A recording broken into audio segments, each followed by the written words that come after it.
Em 1989, a Mazda apresentou ao mundo pela primeira vez o MX-5 Miata. No ano seguinte começou a fabricação e nos anos seguintes uma explosão de vendas. A Mazda conseguiu resgatar o DNA dos roadsters britânicos, criando um produto acessível e divertido, e até mesmo com certa genialidade de engenharia. Mas a BMW também tem um longo histórico no mundo dos roadsters. Se você viu meu vídeo no museu da BMW, você vai saber muito bem que essa história vem de quase 100 anos já. Então essa BMW ali, com invejinha do sucesso do Miata, decidiu que queria concorrer nesse novo mercado de roadsters acessíveis. 5 anos depois da apresentação do Miata, a BMW apresentou o seu concorrente, o BMW Z3. Só que ele ficou maior que o Miata e também mais pesado, não agradando necessariamente os mesmos fãs do Miata. Aí depois chutaram o balde e fizeram o Z3 3.0, que era basicamente uma M3 E36 em conversão de roadster. O carro era lindo, mas ainda assim não foi exatamente a briga com o Miata que a BMW buscava. E eu que sou um grande fã das marcas alemãs, eu já sei muito bem que as marcas alemãs costumam ficar se copiando muitas vezes. Copiam campanhas de marketing, fazem farpas umas para as outras nas campanhas de marketing, rivalizam em tudo há muitas e muitas décadas. E nessa mesma época, ali no meados dos anos 90, a Audi não estava muito bem das pernas, Porsche também não estava lá muito bem, estava tudo com o nome no Serasa, sobrou então para quem? Para Mercedes.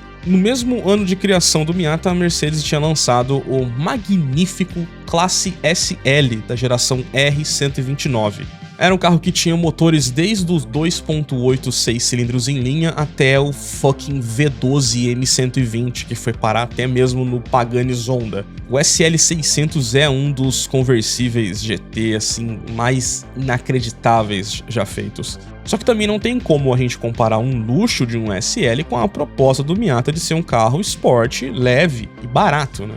Para concorrer então com o Miata, mas principalmente com a Z3, a Mercedes criou então o Roadster baseado no Classe C, o Mercedes SLK. O SLK R170, que é o código da geração, não tem nenhum significado específico, ele começou a ser fabricado em 1996. Tal como a BMW Z3 é como se fosse uma Série 3 E36 cortada, entre muitas aspas, a Mercedes também cortou o Classe C W202 para fazer o SLK. Eu sempre achei que o nome SL vinha de Sport Light, né, que seria um esportivo, leve, e eu achava que a letra K era pelo fato dos motores compressor da Mercedes, né, que são os motores Supercharger. Porém, a letra K vem de Kurz, que seria compacto. Então a sigla é literalmente esportivo, leve e compacto. Quando você soma essa definição com a proposta dele ter esse capô longo, essa posição de pilotagem baixa, colada no assoalho, com um banco recuado quase que em cima do eixo traseiro, você tem aqui a definição perfeita do que é um conversível do tipo Roadster. Só que no caso do SLK, o leve fica só no nome mesmo.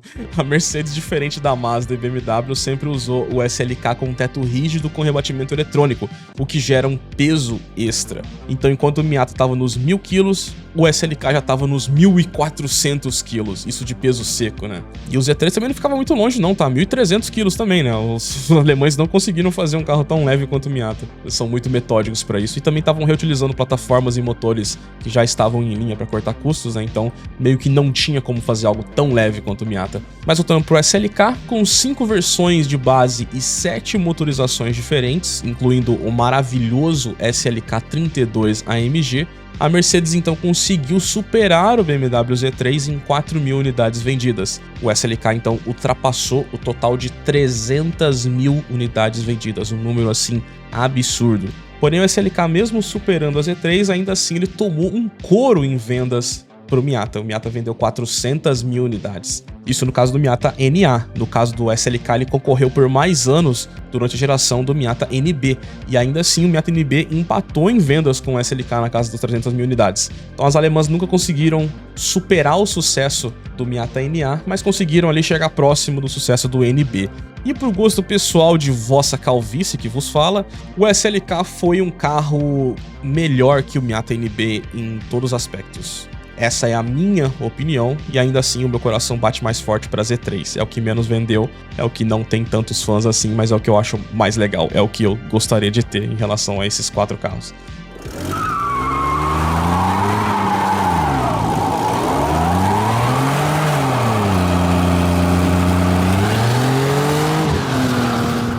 Aí por volta de 2005 a coisa muda. Veio o Miata NC, o Miata mais pesado de todos, um Miata também muito polêmico em questão de design, mas ainda assim o Miata NC eu diria que ele é mais legal do que a primeira BMW Z4, sucessora da Z3, e dentre eles também o SLK R171, esse aí sim é meu preferido. O motor da versão de base mais barata desse carro, ele pode ser altamente questionável, talvez até mesmo no campo do ruim, com certeza no campo da gambiarra, mas ainda assim esse aspecto dele de ser um mini SLR sempre me cativou.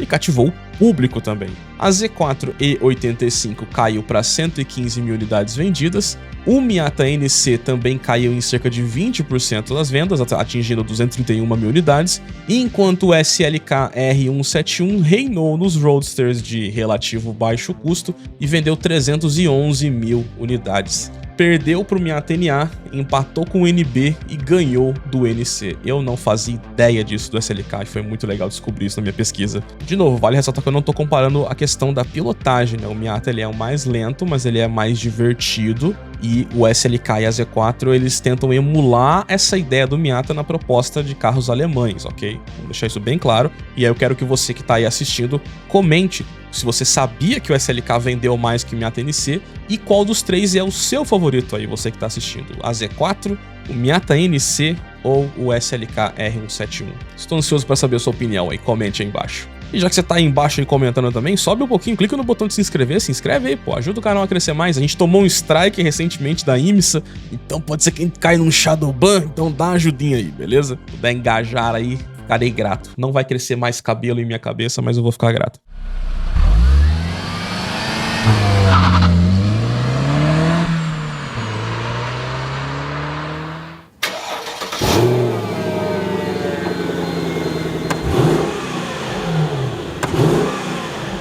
O SLK R170 ele tem o seu charme muito mais pelo apelo nostálgico hoje, mas de maneira objetiva, a terceira geração, o R172, esse sim ele é mais bem desenhado. Eles modernizaram a dianteira de uma forma que ainda assim capta um pouco daquilo da primeira geração, mas sem ficar tão datado. E a traseira também eu acho que é onde causou muito mais harmonia, né? A traseira da primeira geração, ela tinha essa lanterna Mercedes que era muito simples, triangular. Sempre quando eu vejo um carro com um terceiro volume, assim, bem ressaltado com essa lanterna triangular, eu já sei que essa aí foi a solução mais rápida. Aqui a traseira da SLK de terceira geração, ela tem um desenho que traz mais elementos mais modernos e fica um pouco mais harmônico, com um pouco mais de linhas, né? Mas de novo, não tem como superar a primeira geração em fator nostálgico. E a Mercedes também estragou tudo quando eles fizeram um facelift na terceira geração e prolongaram a existência dela. Aí ficou uma porcaria, eles estragaram tudo que eles tinham arrumado na SLK, eles estragaram colocando essa outra linguagem visual em cima. Então se a gente for pegar, por exemplo, a seção das portas, é como se ele tivesse as mesmas portas lá dos anos 90, só que já com 3 novas gerações em cima em questão de identidade visual. Então a última fase do SLK, que muda de nome para SLC, muito desengonçada. Eu acho que o R172 da primeira fase é o que tem o balanço ideal do SLK. E eu fico muito feliz nesse vídeo ter a parceria com a AR Veículos, que me permitiu experimentar um pouco dessa sensação deliciosa que é um Roadster. E não só eles me deixaram dirigir, como também, conversando com o Renan, a gente vai ter aqui uma curiosidade muito legal sobre a SLK que eu não fazia ideia. Olha isso.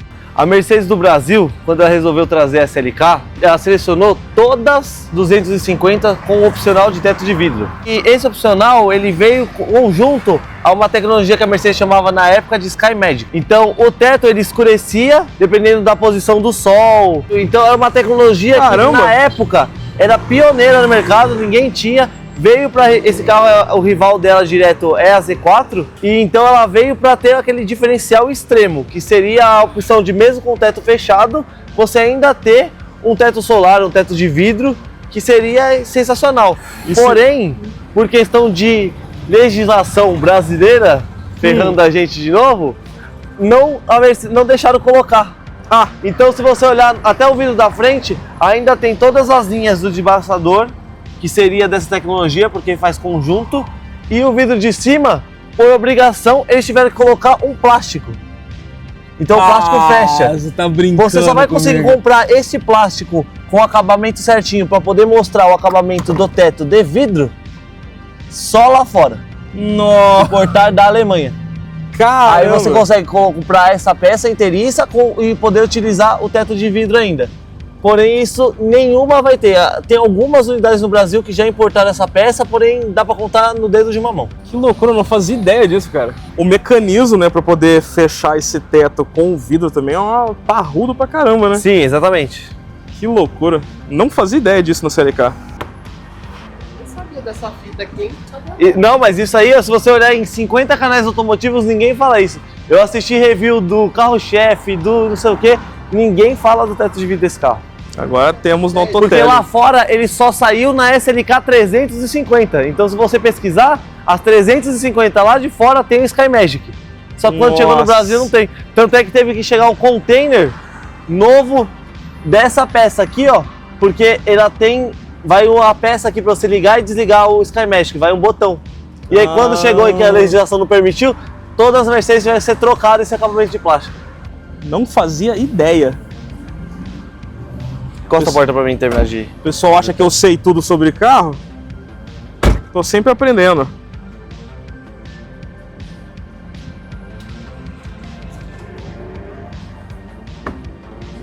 Agora sim. Agora virou um Roadster. Vamos lá então. Vamos conhecer o SLK. Essa posição de roadster, você fica com as pernas assim, esticadona, isso é muito legal. Sentado no chão. É, kartzinho mesmo. Ela raspa muito, não? Não, é bem tranquila. Ah, falando em Mercedes, mais uma aí. É, aí, ó.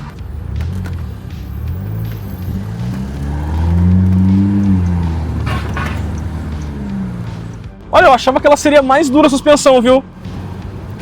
Achava que seria bem mais dura, mas, cara, aquela buraqueira aqui que a gente tem nesse Brasilzão.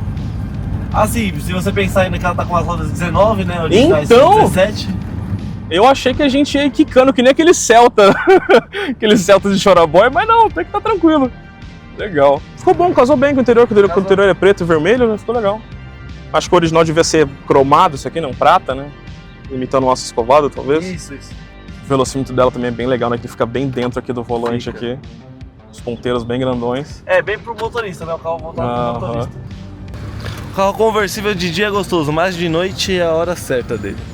De noite é melhor? Oh, sem dúvida. A vibe. Sem o sol, sem uma noite de calor, mas sem sol é a hora perfeita. Porque hoje tá nublado, então por isso que minha cabeça não vai ficar toda queimada, né? Que eu não passei protetor solar. Mas à noite pegar uma Marginal Pinheiros, sair costurando. Exatamente. Não, costurar não, que a gente não faz isso não. Não, é só no México,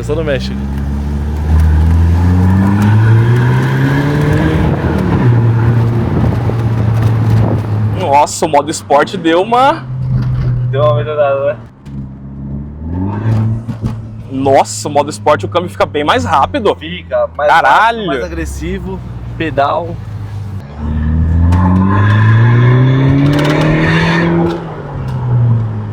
Continua.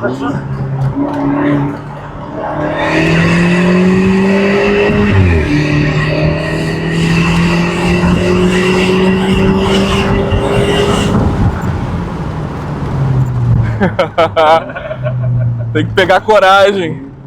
Tem que conhecer o tamanho do carro, achei que não ia ali.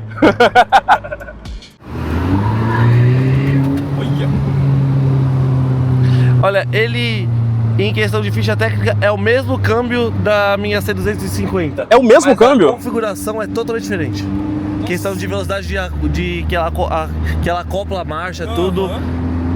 Então meio que lá no seu ele tá capado. Porque aqui é o potencial verdadeiro dele. Aqui eu levei aquele carro pra fazer um remap, perguntei se vocês conseguem fazer remap no câmbio desse carro. Não conseguiram? Não, a gente não consegue. Olha, eu tive uma C250 agora, do penúltimo modelo, né? E o câmbio dessa aqui é mais gostoso. Pode voltar aqui pela avenida vez.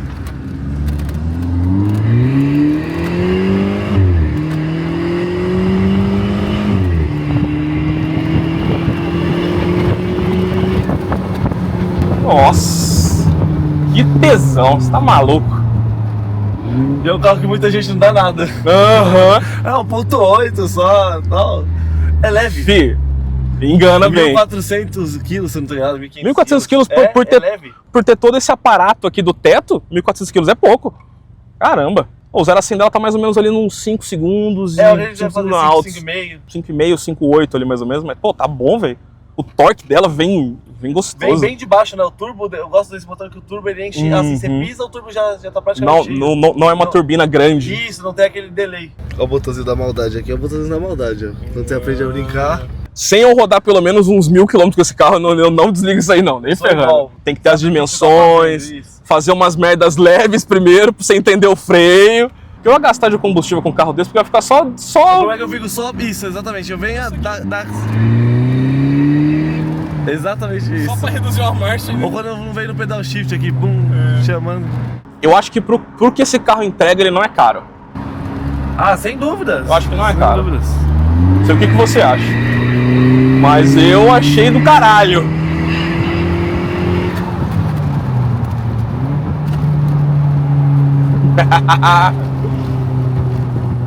O teto fechado ela fica quente, não? Não, quer ver, ó? Aproveita aqui, aí você vai ter a experiência de teto fechado. Mas vamos ter que fazer também.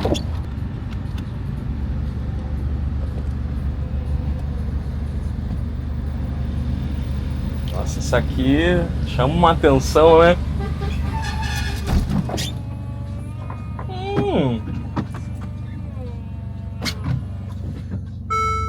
Já era. Eu achei que seria mais claustrofóbico, mas não é não. Não, até que é tranquilo. É bem tranquila. Ela cria... O único problema de carros com capota rígida, e aí a gente tem que dar, assim, eu dou um mérito que eu adoro um carro conversível com capota rígida. Porém é um carro que a qualidade da capota em 3 anos na nossa rua acaba, igual você vai escutar agora, que ele já vai ter um barulhinho de acabamento, não tem jeito, não tem o que fazer. Qualquer carro com capota rígida com mais de 3 anos vai ter um barulhinho de acabamento na capota. É culpa das nossas ruas, né? Ah, sim, não é culpa sim. do projeto em si, né? Porque esses carros são feitos pra rodar na Alemanha, que é um tapete tudo lá. Você que tem uma experiência cara, do que é andar no assalto de verdade lá e esse aqui. carro lá ia ser assim um tesão assim, enorme dirigir no trânsito mesmo, sabe? Porque lá a rua de bairro é perfeita. Tá vendo? Não tem jeito. Ah, agora a gente consegue ouvir. Tem radar aqui? Não, aqui não.